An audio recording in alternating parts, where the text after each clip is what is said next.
intentar contaros un poco algo de estrategias o alguna idea de cómo intentar conseguir que vuestro sistema de integración continua no se convierta en un cuello de botella a la hora de desarrollar, ¿no? Y esa es más o menos la idea. Este soy yo, ¿vale?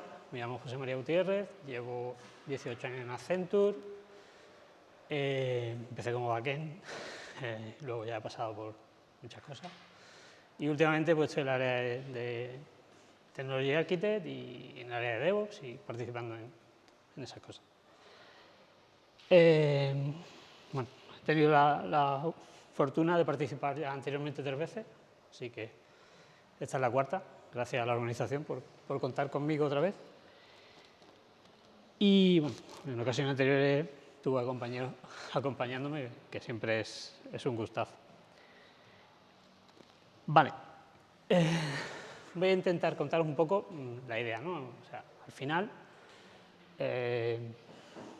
los proyectos empiezan, hay un grupo de desarrolladores que tienen que trabajar en un proyecto, una idea, un producto, lo que sea, tiene que desarrollarlo y si tiene la suerte, pues también lo tiene que llevar a producción y al resto de los entornos, y si tiene esa suerte, pues se encarga de todo está en sus manos y lo puede hacer a su ritmo o como decida hacerlo. Al final, las cosas van funcionando, el proyecto sigue adelante, evoluciona, cada vez tienes más cosas que controlar, los proyectos se complican, crecen, y después de un tiempo, después de mucho trabajar, pues empiezas a darte cuenta que... Perdona. Que empiezas a hacer tareas de forma repetitiva, una y otra vez, manuales, y siempre lo mismo, tengo que esperar la producción, tengo que lanzar esto, tengo que lanzar aquello, tengo que comprobar esto otro. Bueno, al final esas tareas manuales pues también te llevan a cometer errores, ¿vale? Nada peor que cometer un error el viernes a las 3.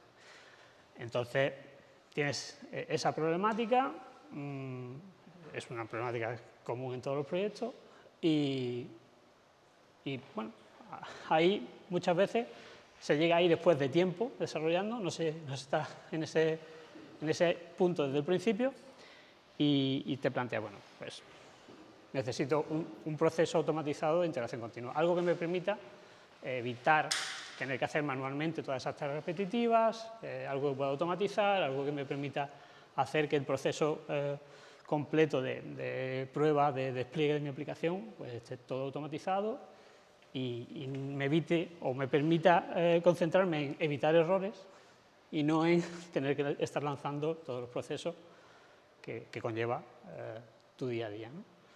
Bueno, cuando consigues tener algo así, pues al final dices, joder, pues mira, las cosas van mejor, ¿no? Tengo algo que me automatiza mucho y puedo irlo evolucionando y cambiando y cada vez hacerlo más robusto, mejor, que me quite más trabajo, que haga que las cosas sean más eficientes. Vale. Ese escenario está muy bien, escenario ideal o medio ideal. Pero ¿qué ocurre? Ocurre que estamos hablando de un equipo, de un proyecto, de un repositorio de código. Y no es siempre la situación. Si pensamos en organizaciones que están compuestas por, podemos hablar de cientos de desarrolladores, cada uno con su proyecto, con su problemática para los despliegues, para los desarrollos y demás, pues ya las cosas no son tan fáciles, ¿vale? Tú estás en tu proyecto, tienes tu sistema, pero hay otro que, bueno, es un proyecto distinto, que tiene unas capacidades, unas necesidades distintas, que va a funcionar con unos procesos distintos, y bueno, no sois 2, sois 3, sois 4, aquello puede seguir creciendo, pues todo lo que la organización o la empresa sea capaz de soportar o necesite, ¿vale? Y eso puede ser pues algo bastante complejo en cuanto a mantener todo de una forma uniforme, ¿vale?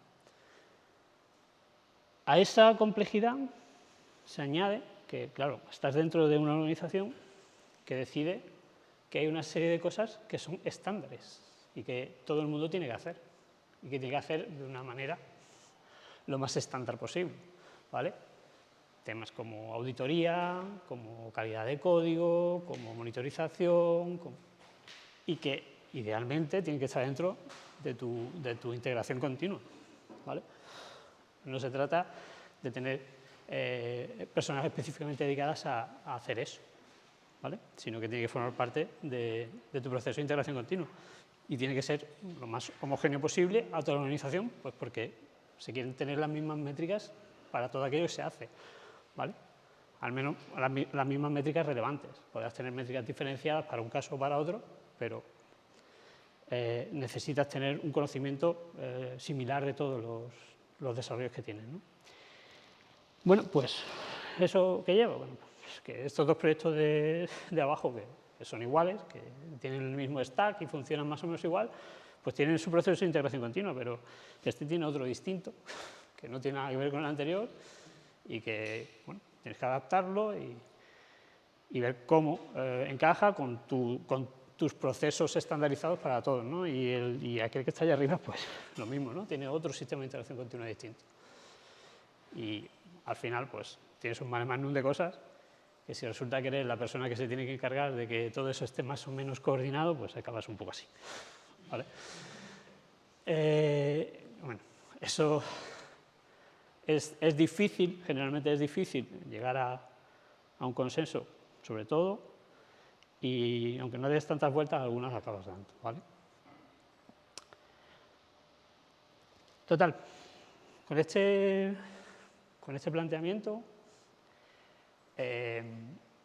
hay que buscar mecanismos que nos permitan conseguir esto, pero superando una serie de retos, ¿vale? ¿Por qué? Pues porque si no encontramos la forma de superar esos retos, al final acaba siendo todo un tanto caótico.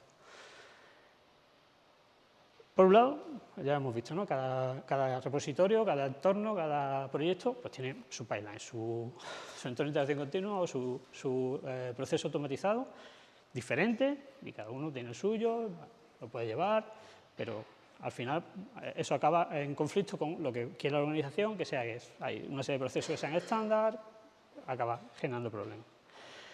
Luego, lo que decíamos, la organización necesita o los proyectos necesitan que tú le des la capacidad de tener acceso a esos procesos comunes y que los puedan incluir dentro de sus entornos de integración continua, de sus procesos automatizados, de forma ágil y que tú no les suponga un dolor y un problema a la hora de la agilidad del desarrollo, ¿vale? Que al final es lo que estamos buscando.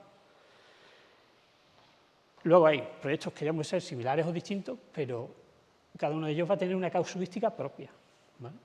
Una necesidad que, aunque tengan el mismo stack, los proyectos no tienen por qué necesitar exactamente los mismos procesos, ¿vale? Aunque los dos estén haciendo proyectos Java con Maven como herramienta de gestión del ciclo de vida, no quiere decir que todos estén utilizando Maven igual. Entonces, tienes que dar también esa capacidad. Fundamental, si estás en una organización grande que está creciendo además y demás, necesitas ser capaz de incorporar proyectos de forma ágil. No puede ser que para que un proyecto entre dentro del ciclo de integración continua necesites meses, ¿vale? Meses para lograrlo. Con lo cual, ese es otro punto muy importante de intentar estandarizar o de intentar encontrar un mecanismo de hacer esto más ágil, ¿vale? Este punto es crucial desde el punto de vista de quien está encargándose de la integración continua, ¿vale? Necesitas tener una capacidad de gobernar todos los sistemas que tienes de una forma lo más coherente posible. Porque al final, si no lo haces así, pues los despliegues se convierten en una tortura, tienes que estar pendiente de un millón de cosas, todas son diferentes, es algo demasiado complicado, ¿no? Entonces, tienes que encontrar la capacidad para gobernar eso, estandarizando los elementos que son comunes y dando la flexibilidad para que quien necesite hacer su propia customización de esa parte del ciclo del proceso de integración continua pueda hacerlo, ¿vale?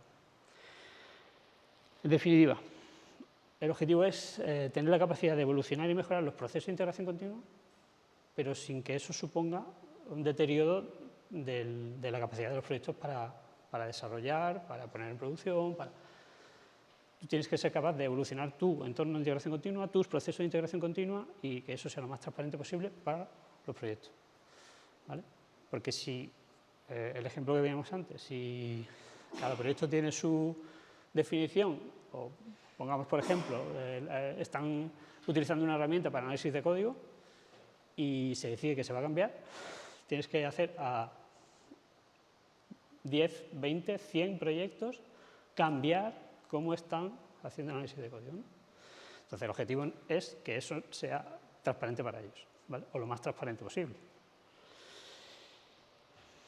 Bueno, vamos a intentar ver el cómo, ¿vale?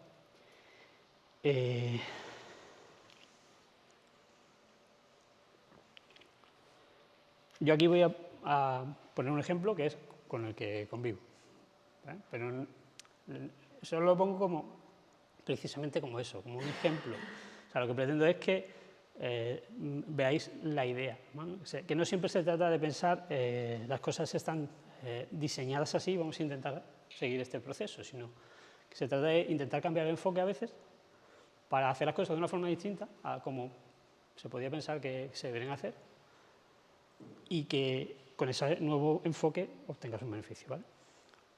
En este caso, pues, yo voy a intentar hacer el ejemplo con Jenkins Files, Shared Libraries y demás, ¿vale? Aquí, ¿cuántos habéis trabajado con Jenkins Files, Shared Library? Entonces me voy a dar clase vosotros a mí, porque yo voy a contar muy poco. De hecho, fundamental, el código que hay aquí no es para nada ejemplarizante, ¿vale? Es simplemente un código de demo. Es tan código de demo que los proyectos que hay no tienen código. Con eso os lo digo todo, ¿vale? Los proyectos con los que voy a trabajar no tienen código. Pero se trata solo de ver del concepto de integración continua.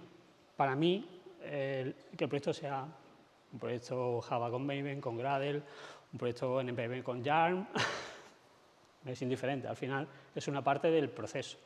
Lo que yo quiero ver es cómo gestionamos ese proceso, ¿vale? De acuerdo. Bueno, esto es un poco una visión de lo que hemos visto antes, ¿vale? Cada proyecto tiene su repositorio, en su repositorio tiene su Jenkins file, hay un Jenkins que recibe todas las push de los repositorios, los procesa y con suerte tenéis una shared library más o menos centralizada que os puede ayudar a gestionar todo eso, con suerte. Puede no haber ninguna shared library, cada proyecto haga lo que quiera, ¿no? Bueno, como veis ahí, podéis intuir, si hubiese muchas más carpetas, pues cada vez más complicado. Y sobre todo cuando llega el momento de desplegar en producción, aquello no va y empieza a decir, bueno, no funciona el entorno de integración continua, esto no va, ¿qué pasa? Pues no lo sé, ¿tu proyecto cuál es?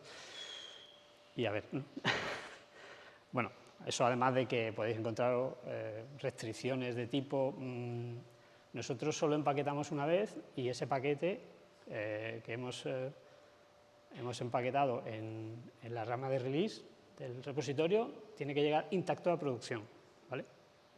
Que yo no pongo peros ni pegas a nada, me parece una buena estrategia, ¿no? Pero luego hay que saber cumplir con eso y apechugar con las consecuencias de llevar todo eso así, ¿no? No es tan fácil siempre. Entonces, ese tipo de restricciones, pues, a veces son complicadas de cumplir con ellas. Bueno, ¿cómo intentamos reordenar esto para que sea más fácil, al menos más fácil realmente es más fácil para todo el mundo, ¿no? Pero sobre todo para quien tiene que gobernar este sistema, ¿vale? Voy a reducir el diagrama y bueno, aquí solo he puesto 2 repositorios de código, pero al final la parte de arriba y de la izquierda, o lo que son los 2 repositorios de código, el de código y el repositorio de library que pone ahí, esos estarían para cada repositorio de código, ¿vale? La idea es separar cómo llevas a cabo la integración continua de cómo gestionas tu código, ¿vale? Por eso que he dicho antes, porque yo no quiero que tenga que aplicar un cambio a cómo está definida mi integración continua y eso implique que tengo que volver a generar una nueva versión del código, porque se ha dicho que el repositorio de código no puede ser modificado desde que se hace la versión hasta que se despliega en producción. ¿Vale? Entonces, ese tipo de restricciones, pues hay que intentar gestionarlas, ¿no? Entonces, con esta filosofía lo que estamos intentando es precisamente eso, separar esos dos elementos que están intrínsecamente unidos. Al final, la integración continua es de un repositorio, ¿no? Pero no quiero hacerla modificando ese repositorio, ¿vale? Para mí el repositorio va a ser, a partir de ahora, solo un repositorio de código y todo lo que yo tenga que hacer con respecto a integración continua lo voy a hacer en otro sitio, que es un repositorio adjunto a ese, ¿vale? Y de hecho, ese repositorio adjunto como objetivo es que también sea lo más estándar posible, que se modifique solo para especificar aquello que es concreto del repositorio de la aplicación que voy a gestionar, solo eso, ¿vale? Bueno, aparte, pues puedes tener todas las Jenkins Share Library que necesites para implementar pues, tus capacidades, las capacidades que tienes que proporcionar a los proyectos, tanto por tu cuenta, o sea, como para habilitarles a ellos capacidades que necesiten a futuro, como capacidades comunes, ¿vale? Entonces, esas van a estar en el lado de los repositorios Share Library en Jenkins y no en manos de los proyectos.